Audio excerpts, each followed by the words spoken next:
Hi everyone, welcome to induction physics classes by Imran Khan. तो इस video में हम कवर अप करने वाले हैं चैप्टर नंबर 16 सेमीकंडक्टर एक्सरसाइज के न्यूमेरिकल्स। तो ओवरऑल अगर हम इस चैप्टर के न्यूमेरिकल्स की बात करें तो सिर्फ 3 ही न्यूमेरिकल्स है। तो चलिए देखते हैं कौन कौन से न्यूमेरिकल्स गिवन है।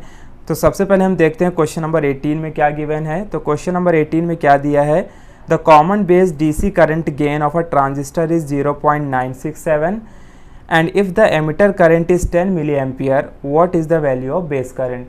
तो सबसे पहले हम गिवन कंडीशन लिख लेते हैं क्वेश्चन में क्या गिवन है और फिर देखते हैं कि बेस करंट को हम किस तरीके से फाइंड आउट कर सकते हैं। तो सबसे पहले हमें यहाँ पर दिया है common base DC current gain. तो common base DC current gain में हमारे पास यहाँ पर दो क्वांटिटी है, एक है अल्फ़ा और एक है बीटा। ठीक है, तो अल्फ़ा बेसिकली क्या होता है, अल्फ़ा को हम बोलते हैं it is the ratio of collector current to the emitter current.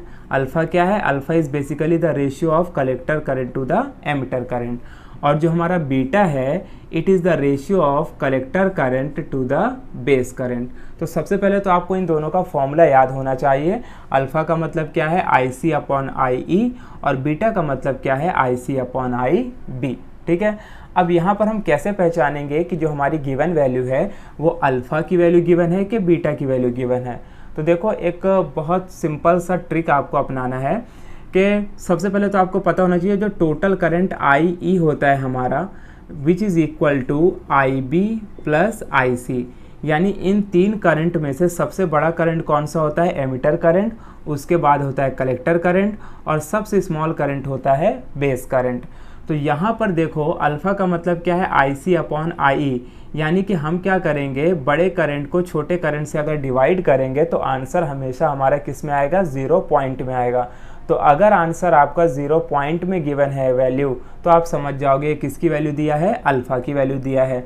और देखो यहाँ पर क्या है, collector current upon base current. तो बेस करंट की वैल्यू तो कलेक्टर करंट से हमेशा बहुत छोटी होगी, इसीलिए इसका जो भी आंसर आएगा उसकी वैल्यू बहुत ज़्यादा बड़ी होगी। तो आप आसानी से पहचान सकते हो कि ये अल्फ़ा की वैल्यू गिवन है कि बीटा की वैल्यू गिवन है। तो जो हमारा गिवन क्वेश्चन है, इस क्वेश्चन में जो वैल्यू गिवन है वो किसकी वैल्यू गिवन है, अल्फ़ा की वैल्यू दिया है। कितना दिया, इट इज़ 0.967। ठीक है, ओके। और हमें यहाँ पर क्या आगे गिवन है, the emitter current is 10 milli ampere. Emitter current का मतलब क्या होता है, आई ई। तो आई ई की वैल्यू दिया है 10 मिली एम्पियर और हमें फाइंड क्या करना है, we have to find the base current. ठीक है, यानी हमें अल्फ़ा गिवन है, एमिटर करंट भी गिवन है और बेस करंट को कैलकुलेट करना है। अब अकॉर्डिंग टू द फॉर्मूला हम देखें, अगर मुझे बेस करंट निकालना है तो मैं ये फॉर्मूला अप्लाई कर सकता हूँ। इसका फॉर्मूला क्या है यहाँ पर, I is equal to I B plus I C. ठीक है, तो अगर मुझे बेस करंट निकालना है तो ये वाली वैल्यू को आप इधर रख दो, तो ये कितना हो जाएगा, I B plus I C is equal to I E. तो आई बी की वैल्यू क्या हो जाएगी, आई बी की वैल्यू हो जाएगी आई ई माइनस आई सी। तो देखो हमें एमिटर करंट तो गिवन है, अगर हम कलेक्टर करंट निकाल लें तो हमें आसानी से बेस करंट मिल जाएगा। इसको हम नाम दे देते हैं इक्वेशन नंबर 1। तो चलो सबसे पहले हम क्या करेंगे, इस वाले फॉर्मूले का यूज़ करके आईसी निकाल लेते हैं। ठीक है, तो देखो चलो यूज़ करते हैं। तो देखो अल्फ़ा की वैल्यू यहाँ पर क्या है हमारे पास, तो पहले फॉर्मूला लिख लो। ठीक है, पहले आप वैल्यू को पुट अप मत करो, जो चीज़ हमें फाइंड करनी है पहले उसे आप राइट हैंड साइड में लिखो और बाकी सारी वैल्यू को लेफ्ट हैंड साइड में, और उसके बाद ही आप वैल्यूज़ को पुट अप करो। तो अल्फ़ा इज़ इक्वल टू, जब आप क्रॉस मल्टीप्लिकेशन करोगे तो पहले आप लिख लो formula, alpha is equal to I C upon I E. मुझे यहाँ पर क्या ढूंढना है, आई सी, तो मैं लिखूँगा I C is equal to alpha into I into E. अब इसके बाद आप वैल्यू को पुटअप कर दो। तो जब आप वैल्यू को पुटअप करोगे तो आईसी की वैल्यू क्या आएगी, देखो अल्फ़ा की वैल्यू हमें गिवन है 0.967 और आई एमिटर की वैल्यू कितनी दिया है, 10 मिली एम्पियर। अच्छा, हमें यहाँ पर कोई कन्वर्जन की ज़रूरत नहीं है ना। नहीं, नॉर्मली क्या होता है, जो वैल्यू हमें मिली टर्म्स में दी हुई होती है हम उसे कन्वर्ट करते हैं, बट यहाँ पर सिंस और कोई दूसरी अदर वैल्यूज़ नहीं है तो हमें यहाँ पर कन्वर्जन की कोई ज़रूरत नहीं है। और फाइनली जो हम बेस करंट निकालेंगे उसका भी आंसर हमें किस में मिलेगा, मिली एम्पियर में मिलेगा। तो चलो सबसे पहले आप इससे मल्टीप्लाई कर लो। तो जब आप इससे मल्टीप्लाई करोगे तो क्या हो जाएगा, 9.67। ठीक है, और ये क्या हो जाएगा, मिली एम्पियर। तो ये आपको क्या मिल गया, आईसी मिल गया। बस अब इस आईसी की वैल्यू को इस इक्वेशन में पुटअप कर दो। तो therefore I B is equal to, तो आई ई की वैल्यू कितनी है 10 मिली एम्पियर और आई सी की वैल्यू हमने कितनी निकाली है 9.7, तो 9.7 मिली एम्पियर। इसको आप माइनस कर दो, तो जब आप 10 को 9.6 से माइनस करोगे तो आंसर कितना आ जाएगा 0.33 मिली एम्पियर। ठीक है, तो ये अपने को क्या मिल गया बेस करंट। देखो यहाँ से आप प्रूफ भी कर सकते हो कि आपका देखो एमिटर करंट सबसे ज़्यादा होगा।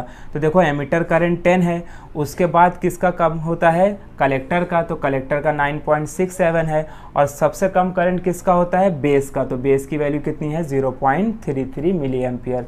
तो इस तरीके से इस क्वेश्चन को सॉल्व करना है। तो सबसे पहले आपको ये फॉर्मूलाज दोनों याद रखने हैं और ये एक फॉर्मूला याद रखना है। तो इन तीनों फॉर्मूले के हेल्प से हम तीनों न्यूमेरिकल को आसानी से सॉल्व कर सकते हैं। आपको ये याद रखना है कि जो आपका एमिटर करंट होगा वो सबसे लार्ज होगा, कलेक्टर करंट मॉडरेट होगा यानी कि एमिटर और बेस के बीच का करंट होगा, और जो आपका बेस करंट है वो सबसे ज़्यादा स्मॉल होगा। और इस न्यूमेरिकल के थ्रू हम ये बता भी सकते हैं, ये प्रूव भी कर सकते हैं कि एमिटर सबसे ज़्यादा है, उससे कम कलेक्टर है और सबसे कम बेस करंट है। नेक्स्ट अब हम देखते हैं क्वेश्चन नंबर 19 में क्या गिवन है। In a common base connection, a certain transistor has an emitter current of 10 milliampere and collector current of 9.8 milliampere. Calculate the value of base current. यानी basically हमें यहाँ पर क्या क्या गिवन है। तो देखो क्वेश्चन नंबर 19 में हमें क्या दिया है। सबसे पहले तो हमें गिवन है कि जो हमारा एमिटर करंट है, एमिटर करंट मतलब आई ई, इसकी वैल्यू कितनी गिवन है 10 मिली एम्पियर। ठीक है, और उसके बाद और हमें क्या गिवन है कलेक्टर करंट। कलेक्टर करंट का मतलब क्या लिखेंगे हम IC, इसकी वैल्यू कितनी है 9.8 मिली एम्पियर, और उसने हमसे क्या पूछा है कि बेस करंट की वैल्यू क्या होगी। ठीक है, तो बहुत सिंपल न्यूमेरिकल है, आपको सामने फॉर्मूला दिख रहा है कि फॉर्मूला क्या होता है IE is equal to IB plus IC। तो IB का फॉर्मूला क्या बन जाएगा, इस वाली वैल्यू को इधर रखो, इसको इधर रख दो, तो IB क्या हो जाएगा IE माइनस IC।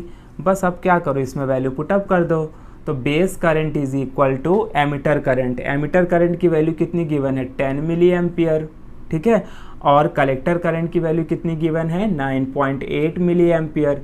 तो अगर आप इसको माइनस कर दोगे तो बेस करंट की वैल्यू कितनी मिल जाएगी 10 माइनस 9.8 करेंगे तो 0.02 मिली एम्पियर। ठीक है, तो ये आपको आंसर मिल गया। अब यहाँ पर भी वही आप चेकआउट कर सकते हो। देखो एमिटर करंट सबसे बड़ा है, IC करंट उससे छोटा है और बेस करंट सबसे छोटा है। तो लास्ट अब हम देखते हैं क्वेश्चन नंबर 20 में क्या गिवन है। In a common base connection the emitter current is 6.28 milli ampere and collector current is 6.20 milli ampere. तो सबसे पहले हम गिवन लिख लेते हैं।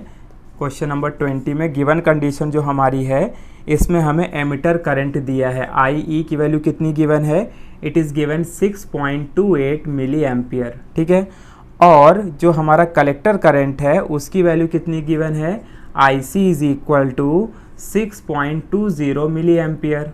ठीक है, और हमें पूछा क्या है determine the common base DC current gain. Common base DC current gain मतलब हमें क्या डिटरमाइन करना है अल्फ़ा डिटरमाइन करना है। अच्छा, हम अल्फ़ा को ही क्यों डिटरमाइन कर रहे हैं, क्योंकि देखो बहुत सिंपल सी बात है, यहाँ पर हमें एमिटर करंट दिया है और यहाँ पर हमें कलेक्टर करंट दिया है, और अल्फ़ा का फॉर्मूला क्या होता है collector current to the emitter current. तो बस हमें डायरेक्टली फॉर्मूला लगा देना है। अल्फ़ा का फॉर्मूला क्या हो जाएगा, it is the ratio of collector current to the emitter current. ठीक है, तो इसकी वैल्यू को पुटअप कर दो। IC की वैल्यू हमें क्या गिवन है, इट इज़ गिवन 6.20। ठीक है, मिली एम्पियर, और IE की वैल्यू कितनी है, it is 6.28। So therefore alpha को हम क्या लिख सकते हैं, देखो मैं इसको इस तरीके से लिख लेता हूँ 6.2। देखो 6.20 का मतलब 6.2 ही होता है। ठीक है, और इसको मैं ऐसा लिखता हूँ 1/6.28। तो मैं इसको क्या कर रहा हूँ, मैं इसको इस तरीके से रेसिप्रोकल के फॉर्म में लेके आ रहा हूँ, क्योंकि इस स्टेप के बाद आप दो तरीके से इसका आंसर फाइंड आउट कर सकते हो। एक तो आप डायरेक्टली इसमें लॉग एंटी लॉग अप्लाई कर सकते हो, या दूसरा स्टेप है कि आप इसका रेसिप्रोकल लेके जो इसका रेसिप्रोकल का आंसर आएगा उसको 6.2 से मल्टीप्लाई कर सकते हो। तो दोनों तरीके से आपका आंसर सेम आएगा। ठीक है, लॉग एंटी लॉग में होता क्या है कि हमें 3-4 स्टेप थोड़े ज़्यादा करने पड़ते हैं, जबकि रेसिप्रोकल में हमें डायरेक्ट आंसर मिल जाता है और उसको हम इस आंसर से मल्टीप्लाई कर देंगे तो हमारा फाइनल आंसर मिल जाएगा। अब अगर आपको लॉग एंटीलॉग नहीं आता है, रेसिप्रोकल नहीं आता है, तो आपको वीडियो के डिस्क्रिप्शन में मैं लिंक दे दूंगा, तो वो वीडियो वॉच करके आप सीख सकते हैं कि किस तरीके से हम रेसिप्रोकल, स्क्वायर रूट या लॉग एंटीलॉग का यूज़ करते हैं। क्योंकि न्यूमेरिकल सॉल्व करने के लिए, खास तौर से फिजिक्स के न्यूमेरिकल सॉल्व करने के लिए आपको लॉग एंटीलॉग का यूज़ करना आना चाहिए। उसके बाद रेसिप्रोकल को कैसे फाइंड आउट करते हैं और स्क्वायर रूट कैसे निकालते हैं। तो जब हम इसका रेसिप्रोकल लेंगे तो इसका रेसिप्रोकल हमें मिलेगा alpha is equal to 6.2 into 0.1592। ठीक है, तो इसका हम रेसिप्रोकल ले लेंगे और उसके बाद जब हम इस 6.2 को इससे मल्टीप्लाई करेंगे तो मल्टीप्लाई करने के बाद जो हमें फाइनल आंसर मिलेगा दैट इज़ 0.987। ठीक है, तो इस तरीके से हमने यहाँ पर तीनों न्यूमेरिकल्स कवर अप कर लिए हैं। इन तीनों न्यूमेरिकल को सॉल्व करने के लिए बस आपको एक ही बात ध्यान में रखनी है कि आपको ये तीनों फॉर्मूला याद रखना है। पहला फॉर्मूला है अल्फ़ा का, दूसरा बीटा का और तीसरा total current IE is equal to IB plus IC। तो मेरे हिसाब से जो तीनों हमारे न्यूमेरिकल्स हैं वो इन तीनों फॉर्मूले से सॉल्व हो जाते हैं।